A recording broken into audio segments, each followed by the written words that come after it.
Israel es un pequeño país de Medio Oriente junto al mar Mediterráneo, con 9,4 millones de habitantes y una economía sorprendentemente robusta. Decimos sorprendentemente porque la economía de Israel no tiene muchas cosas a su favor, y tiene muchas en su contra. Es imposible analizar la economía de Israel sin reconocer la relación históricamente hostil que ha tenido con sus vecinos, y aunque no soy lo suficientemente conocedor ni valiente para hablar sobre las complejidades geopolíticas de esta región, las economías tienden a funcionar mucho mejor cuando cooperan con los países circundantes, lo cual es una ventaja con la que Israel no cuenta. Puramente desde el punto de vista económico, esto es un verdadero desafío porque no tienen socios comerciales directos a través de sus fronteras, tienen que gastar una mayor parte de su presupuesto nacional en defensa, y su único acceso real al comercio global es por el océano. Aunque suele ser la mejor opción, es útil tener alternativas, sobre todo para productos como el petróleo que pueden transportarse por oleoductos. Hablando de eso, el país tampoco tiene muchos recursos naturales, tierras agrícolas cultivables, ni una población lo suficientemente grande como para usarla en manufactura de bajo costo. En 2009, Israel destinaba más del 5% de su Producto Interior Bruto a importar energía, lo que lo volvía vulnerable a proveedores poco amistosos y hacía complicado el crecimiento económico y la competitividad industrial, ya que mucho capital salía del país solo para mantener el suministro eléctrico, literalmente.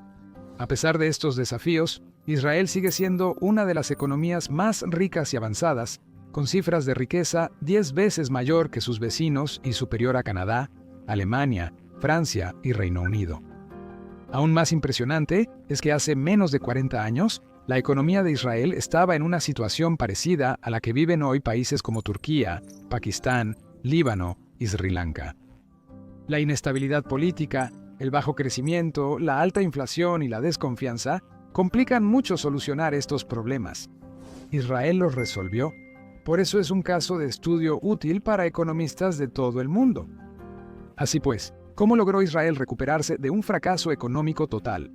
¿Qué impulsa su desarrollo económico y lo convierte en uno de los países más ricos hoy? ¿Es posible replicar ese éxito en otros países con desafíos similares? Y finalmente, ¿podría estar comenzando a llegar a su fin esta historia de éxito económico? Tras responder a todo ello, colocaremos a Israel en la tabla nacional de líderes de Economics Explained. La comunidad de Israel, tal como existe hoy en día, realmente comenzó a formarse a mediados de los años 1980. En ese periodo, el país enfrentaba una inflación anual superior al 350%, haciendo que el shekel israelí fuera casi inútil económicamente. La mayoría de la gente usaba dólares estadounidenses, lo que generó problemas. A nivel macroeconómico, usar la moneda de un país extranjero significa que el gobierno tiene menos control sobre casi todo. Subir impuestos en dólares sería admitir que su moneda no valía nada. Si lo hacían en shekels, recibirían solo una cuarta parte del poder adquisitivo del año anterior y tendrían que crear más dinero, lo que causaría más inflación y la necesidad de imprimir todavía más.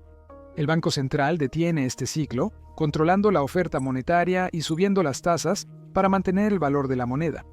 Desafortunadamente, esto solo funciona cuando se permite que el Banco Central actúe de manera independiente del gobierno. En los últimos 2 años, Turquía ha tenido problemas con una inflación severa mucho más allá, incluso del nivel elevado que la mayoría de los países del mundo están experimentando. El Banco Central ha intentado frenar esto subiendo las tasas de interés, pero el gobierno turco lo obliga a bajarlas, pensando que si las empresas pagan menos intereses, crecerán más rápido y generarán más empleo, contrarrestando la inflación. Esta teoría no está completamente equivocada. Si la producción económica puede aumentar más rápido que la oferta de dinero, entonces habrá más bienes y servicios nuevos que dólares, liras o shekels, por lo que cada unidad de moneda puede comprar más de estos bienes y servicios, lo que es deflación. Un poco de inflación también es algo bueno, porque anima a las personas a gastar su dinero o invertirlo para que mantenga su valor. Desafortunadamente, lo que no parecen comprender los gobiernos en estas situaciones es que la alta inflación en sí misma puede frenar el crecimiento económico porque ahuyenta a los inversionistas extranjeros y simplemente hace que hacer negocios sea más difícil. Algunos contratos comerciales se hacen a lo largo de muchos años, y cuando una empresa quiere contratar a un empleado, lo primero que querrán saber estos es cuánto dinero van a recibir por su trabajo. Si una moneda cae rápido y de forma impredecible, es imposible crear acuerdos formales a largo plazo, ya que un buen trato hoy podría ser malo después si la moneda solo compra una quinta parte de lo que compraba al inicio. Una inflación mayor al 5% es perjudicial, por lo que la tasa de 370% en Israel en 1984 fue un grave problema que muchos ciudadanos evitaron al no usar su moneda. La estabilidad y la confianza son dos de los factores más importantes en una economía, y nadie en Israel o fuera de ella creía en la estabilidad de la moneda ni de la economía en general. Cambiar esto fue el primer y más difícil paso que el gobierno tuvo que dar para empezar a darle la vuelta al país. En 1985, Israel introdujo una nueva moneda para reemplazar el shekel, que prácticamente se había vuelto inútil, con el poco imaginativo nombre de nuevo shekel israelí. Limitarse a crear una nueva moneda no resuelve por sí mismo una inflación sostenida. El gobierno debía lograr que la gente usara su moneda en vez de hacer negocios con el dólar, que era más reconocido y estable. Para lograr que la gente usara su nueva moneda, tuvieron que darles confianza de que no tendría los mismos problemas que la moneda anterior. Vale la pena señalar que el antiguo shekel solo estuvo técnicamente en circulación durante 5 años, entre 1980 y 1985, después de ser reemplazado por el nuevo shekel israelí. Aunque esa sustitución se hizo en proporción de 1 a 1, no fue tanto una moneda nueva como un cambio de marca a un nombre en hebreo. El nuevo shekel representaba un nuevo comienzo y se implementó junto con el plan de estabilización económica del gobierno israelí. Para darle la vuelta a su economía, Israel implementó un plan de 5 puntos que era simple en teoría. Primero, el gobierno recortó todo gasto superfluo. El gasto gubernamental es una presión inflacionaria importante. Si el gobierno está inyectando dinero en la economía a través de pagos de asistencia social, empleos gubernamentales o grandes proyectos de infraestructura, eso va a aumentar la demanda de los consumidores porque más personas tendrán más dinero. Al reducir ese gasto, quienes recibían esos ingresos, tanto personas como empresas, ya no los obtendrán y les será más difícil ganar dinero.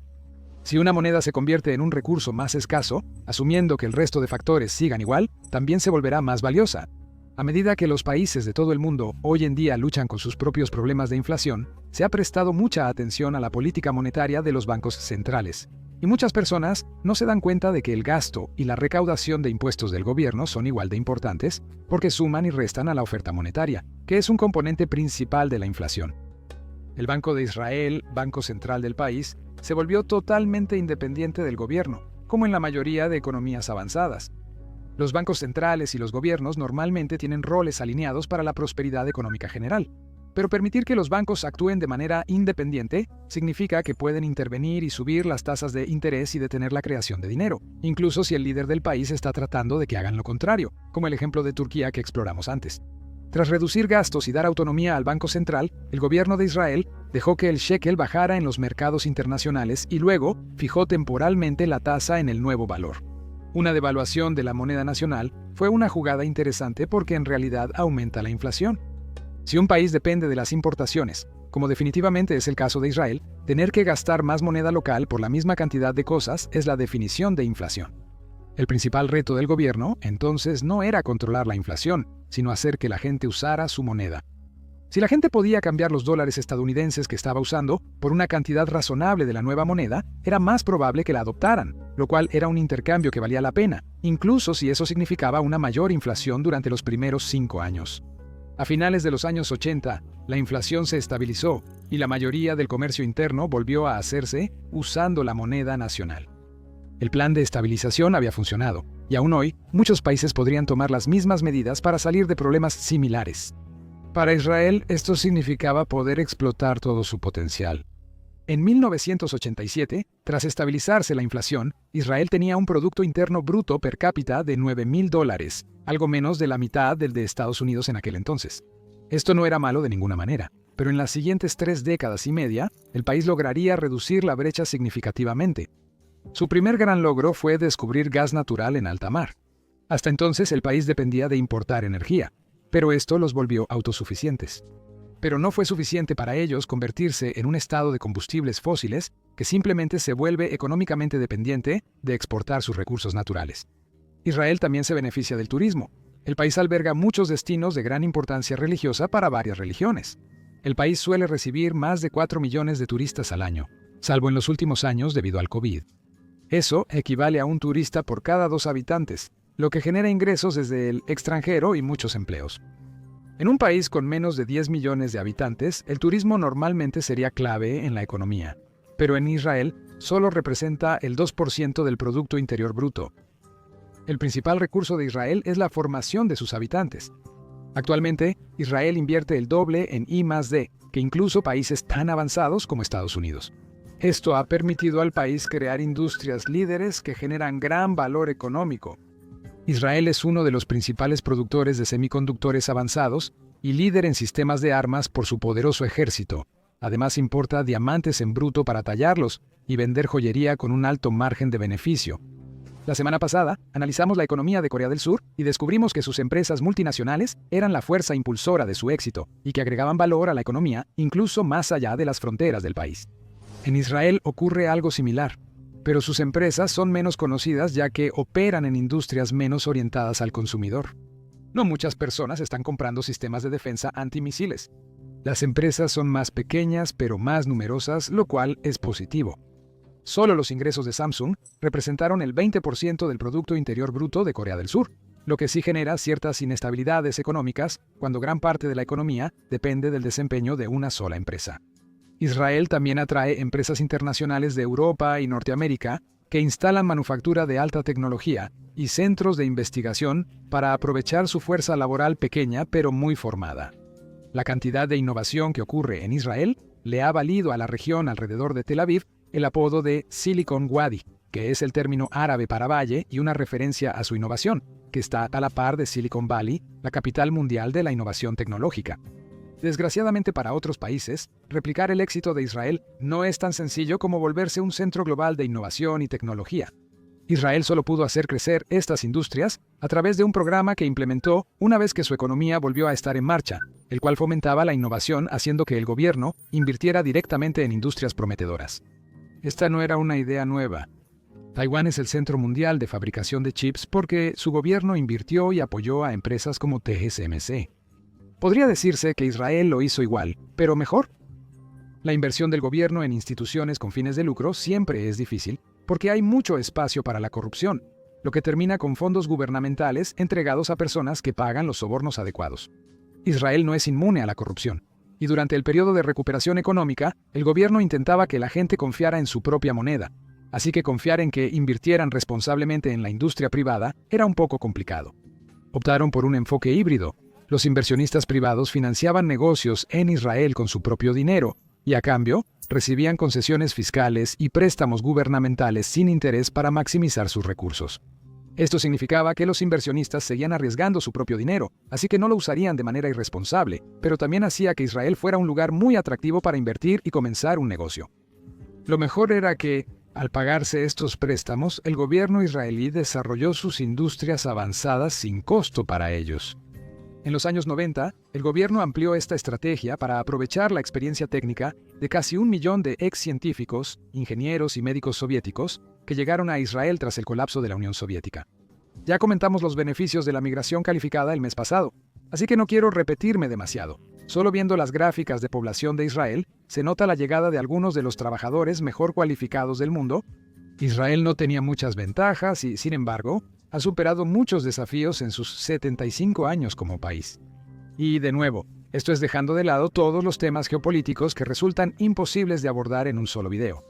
El que, pese a estos desafíos, haya llegado a ser una de las economías más prósperas es una prueba fantástica de que incluso países con graves retos pueden aspirar a un mejor futuro para su gente con una buena gestión económica.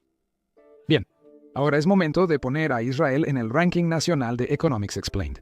Comenzando por el tamaño, Israel tiene un Producto Interior Bruto de 488 mil millones de dólares, lo que la convierte en la 29ª economía más grande del mundo, quedando justo detrás de Irlanda y Noruega. Obtiene un 7 sobre 10. Aunque está lejos de ser una economía de $1 billón, su producción se distribuye entre solo 9,5 millones de personas, por lo que el Producto Interno Bruto per cápita es de unos impresionantes $52,000, lo que la coloca por delante de países como Canadá, Alemania, Japón e incluso Hong Kong. Es el 15º país más productivo del mundo, pero aún está bastante detrás de países como Estados Unidos y casos extremos como Luxemburgo, así que obtiene un 8 sobre 10. La estabilidad y confianza son difíciles de evaluar por los problemas geopolíticos ya mencionados, que siempre preocuparán a quienes hagan negocios con Israel. En los últimos 30 años, el país ha mejorado su imagen y ahora la gente confía más para invertir. Pero por ahora, obtiene un 6 sobre 10, la verdad sea dicha, no está nada mal. El crecimiento ha sido verdaderamente notable, tal y como hemos visto en este video. Tiene una tasa de crecimiento anual promedio de poco menos del 7%, lo cual está en línea con algunas de las economías de más rápido crecimiento en el mundo. Solo en la última década, el país casi ha duplicado su producción, lo que le da una calificación de 9 sobre 10. Finalmente, la industria. Aquí es donde Israel realmente destaca. Ha aprovechado completamente a su población para crear una selección diversa de industrias de alto valor agregado, líderes mundiales y de importancia global, haciendo de todo, desde cortar y comerciar diamantes hasta producir chips de computadora de última generación. No obstante, su economía aún es pequeña frente a las grandes potencias industriales, por lo que recibe un 8 sobre 10. En conjunto, eso le da a Israel un promedio muy respetable de 7.6 sobre 10, colocándolo aquí arriba en la tabla de posiciones. Mira el video que aparece en pantalla a continuación, o si prefieres escuchar estos videos, están todos disponibles, junto con entrevistas completas con economistas de talla mundial, en nuestro canal de Spotify. Gracias por vernos. Hasta pronto.